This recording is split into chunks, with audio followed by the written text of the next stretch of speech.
Nagyon sok oldalról próbálom megközelíteni azt, hogy amikor egy művész egy fiatalabb partneréhez, vagy akár egy tanítványához odafordul, mi a szerencsés hozzáállás?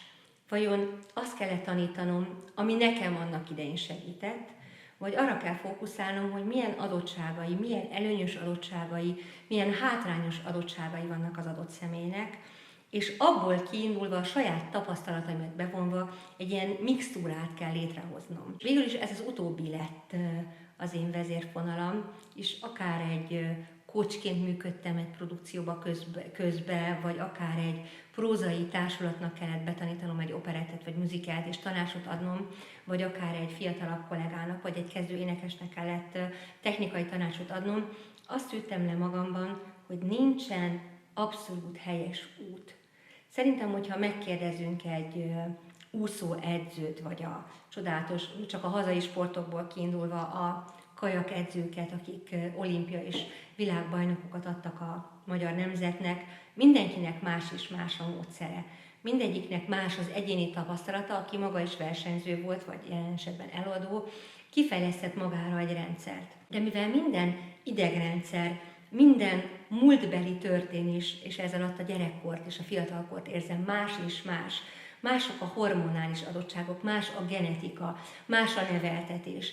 Azt hiszem, hogy nincsen egy és üdvözítő út, nincsen egy és üdvözítő edzésterv ahhoz, nem ahhoz, hogy én valakit világbajnokságig juttassak el, jelen esetben ahhoz, hogy nagy nemzetközi házakban énekeljen, vagy nemzetközi versenyeken sikerrel szerepeljen, hanem az önmaga legjobbját ki tudja hozni.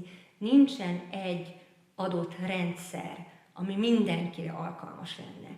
Egyszerűen meg kell fejtenünk, hogy az a tárház, amivel az a növendék vagy fiatal énekes rendelkezik, abban mi az, ami előnynek minősül, mi az, ami hátránynak minősül, és korrigálni kell, és hogy juttathatjuk őt el a saját legjobbjáig. Az egyáltalán nem biztos, hogy ugyanaz lesz, mint az enyém.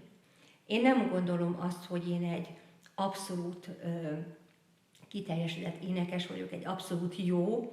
A hangfajomon is belül is én állandó változásban vagyok. Állandóan azt érzem, hogy egy csomó olyan dolog kerül elém szerepekből, vagy egyáltalán kifejezésmódból, amin én változtatni szeretnék, amit javítani szeretnék. Ezért régebbi megoldásokat, amik másfajta szerepekhez segítettek engem, el kell hagynom, át kell alakítanom, hogy jelen esetben egy lírai koloratúrából, vagy egy leggerióból átalakuljak valódi drámai koloratúrá, vagy esetleg már egy drammatico da giritává, ami inkább drámai kifejezésben jeleskedik, mint magában a virtuózitásban.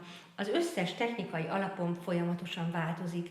Én magam is változok, hiszen egy fiatal nőből egy érett nővé válok, egy középkorú nővé válok, és aztán majd egy öregedő nővé válok, és reményeim szerint még akkor is képes leszek interpretálni bizonyos áriákat, vagy szerepeket, vagy dalokat.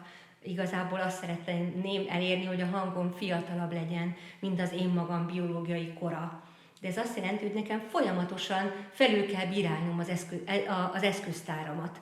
És lehet, hogy ki kell mondanom, hogy ez eddig segített, de most már nem fog segíteni. És vannak olyan szerepek, amiket fiatalabb koromban is énekeltem, és előveszem 5 év múlva, és tapasztalom, hogy az egész biológián megváltozott, más impulzusokat máshol kell adnom a testemnek, tehát nem mondhatom ki magamról, hogy ez a technika készen van. Azt kéne mindenkinek tudomásul venni, hogy az élet maga, és az énekesi élet az olyan, mint egy ilyen piramisjáték.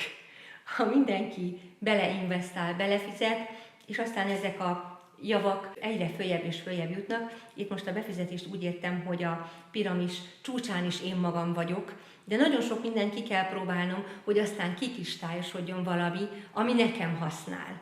De nem gondolhatom azt, hogy ez majd a másiknak is használ. Én meghallgathatom mások énekét, és levonhatom a tanulságot, és azt mondhatom, hogy te szerintem próbáld meg így.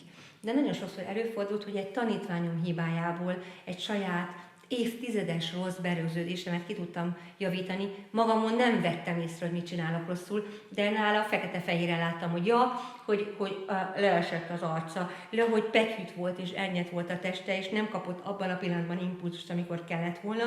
Ezért a egyik előző részben tárgyalt úgynevezett lukas vagy felhang nélküli nyakhangjaim, a kétvonalas szém, így teltek meg fénnyel, hogy az egyik tanítványom, aki ma már az operakursba énekel, nála ki tudtam javítani. Hogyha nála ki tudtam egy hét alatt javítani, igaz, hogy nálam 2 hónapba telt, de saját magamon is ki tudtam javítani. Tehát itt kapcsolódik össze tanítás és tanulási folyamat. Minden egyes együttműködéssel tanulunk. Saját magunkról is, a növendékekről is. Nem mondhatom, soha nem nyilatkoztathatom ki egy növendéknek, hogy bár pedig ez így van. Ez mindig egy együttműködésnek kell lenni, és hogyha nem találom valakivel a közös hangot, akkor nem szabad azt mondanom neki, hogy ne haragudj, te taníthatatlan vagy.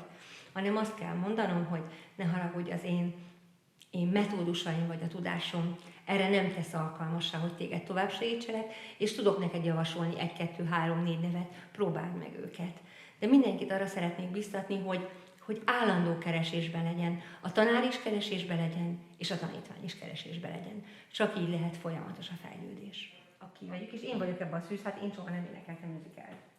Igen, tényleg hogy neked valahogy így hátrébb van. Úgy hívják Mr. Snow, ugye nagyon egy vonalban van, nekem meg valahogy itt van elő, hogy úgy hívják Mr. Snow, úgy hívják Mr. Snow, fene rendes egy fickó ám, hazajár vacsorára a